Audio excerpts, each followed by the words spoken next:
একজন আরেকজনের বিরুদ্ধে কিছু বলতে চাচ্ছি না, আমরা এটা বলতে চাচ্ছি না, কিন্তু কবে আমরা পিয়ারের আলোচনা শুরু করলাম? কে কবে পিয়ারের দাবিতে আন্দোলন সংগ্রাম করেছে? এই যে জুলাই আগস্টের আন্দোলন হলো, সেখানে দাবির মধ্যে কি পিয়ার ছিল?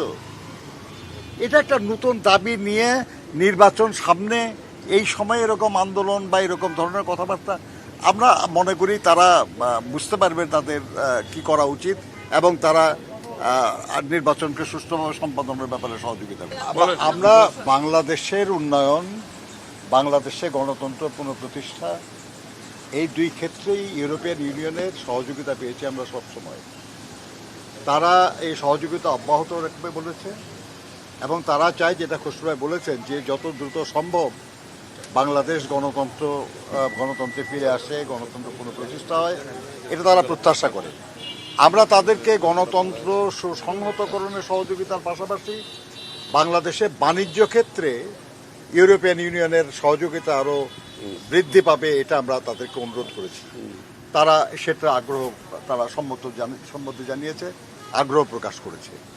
আমরা মনে করি যে আগামী দিনে ইনশাল্লাহ বাংলাদেশের জনগণ যে জন্য দীর্ঘ 16 বছর লড়াই করেছে, গুম হয়েছে, খুন হয়েছে, নানাভাবে নির্যাতিত হয়েছে, বিশেষ করে গত জুলাই আগস্টে যে সীমাহীন অত্যাচার সহ্য করেছে, এর মধ্য দিয়ে যে গণতন্ত্রের আকাঙ্ক্ষা, এই আকাঙ্ক্ষা খুব দ্রুত বাস্তবায়ন হবে।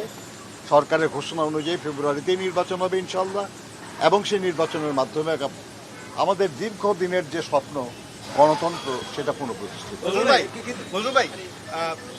গতকাল জামাত এখানে বৈঠক করেছে, তারা আপনার পিয়ারের বিষয়ে আলাপ করেছিল, এই বিষয়টি কাছে এখানে উত্থাপন হয়েছে কিনা? পিয়ার আপনার একেবারে স্পেসিফিক্যালি এগুলো নিয়ে কোনো আলোচনার প্রশ্ন না।